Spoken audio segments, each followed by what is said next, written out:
Talking about mental health isn't always easy, especially for men. But a new discussion group that launched this month is creating a space for open, honest discussion.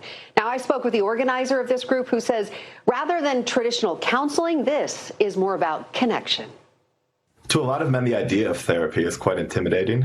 Why men's mental health therapist Nick Steffens is trying to do something different to help change that. The vulnerability it takes to go and say, hey, I'd like to get some support or I'd like to get some help is a non-starter for too many men. And so one of the goals of this group is to just have a conversation.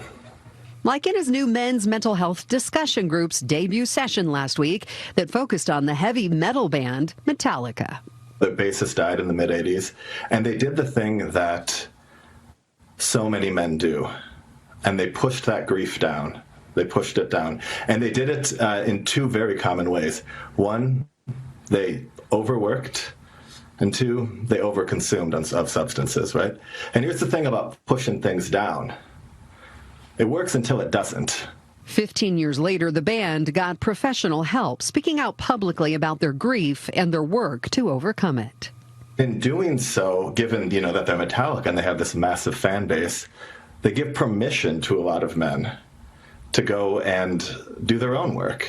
Now offering a weekly topical discussion group for men that meets each Wednesday at 6 at the Marmalade Public Library in Salt Lake. For a lot of men, that's going to be enough. But for some men, maybe it's that first step in saying, okay, maybe therapy isn't terribly intimidating. Maybe getting some formal help would really benefit me. Maybe we can kind of detooth some of that stigma and start having a wider conversation. I'm so excited that we're having this conversation. The governor addressing the need just last week at a Men and Boys Wellbeing Symposium hosted by the Sutherland Institute that authored a study in conjunction with Utah Office of Families that found 36% of men struggled to know their place in society.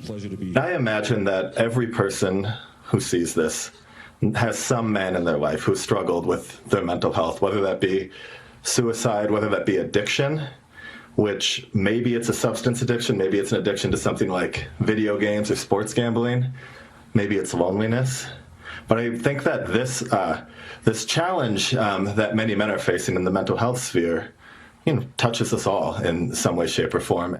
For more information on the men's mental health discussion group, you can go to the Salt Lake City's Public Library website where it's being held at slcpl.org.